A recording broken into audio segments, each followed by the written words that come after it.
বিভাগ, আপনারা বিভাগ পাইলেন না, আপনাদের কপালের দোষ। আপনাদের জেলার নাম কুমিল্লা।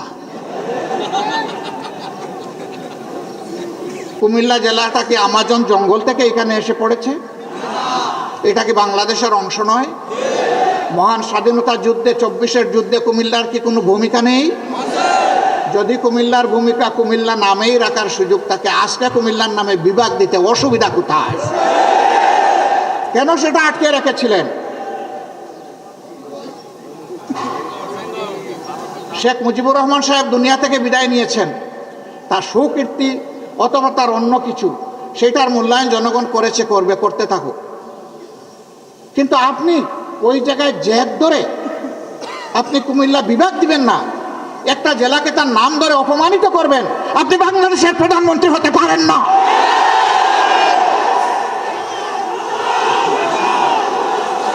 বাংলাদেশের যিনি প্রধানমন্ত্রী হবেন, তাকে বাংলাদেশের প্রতি ইঞ্চি জমিকে সম্মান করতে হবে।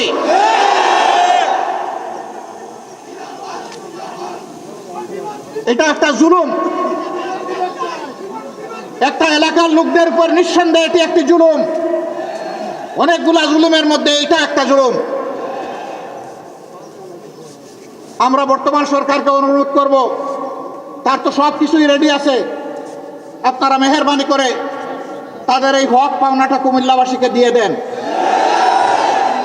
নামের জন্য কুমিল্লাবাসী যুদ্ধ করে নাই, বলে নাই সুরমা নদীর নামে করেন, কুশিয়ারার নামে করেন, তিতাসের নামে করেন, এটার নামে করেন, ওটার নামে করেন। কুমিল্লাবাসী এটা বলেন নাই। কুমিল্লাবাসী বলেছে আমাদের নামেই, আমাদের পরিচয়, আমাদের বিভাগটা দিয়ে দেন। এমনকি বৃহত্তর নোয়াখালীর লোকেরা বলেন নাই যে লক্ষ্মীপুরের নামে দেন বিভাগ, তারা বলে নাই যে আপনারা নোয়াখালীর নামে দেন, ফেনীর নামে দেন, তাও তারা বলে নাই। তাহলে তারা যদি কেউ না বলে কুমিল্লার নামে বিভাগ হবে না কেন? এ বিভাগ হওয়া উচিত। বরঞ্চ আরেকটা কারণে হওয়া উচিত, যে একটা নামের প্রতি অপমান করা হয়েছে, যত তাড়াতাড়ি পারেন দিয়ে সম্মানটা ফিরিয়ে দেন।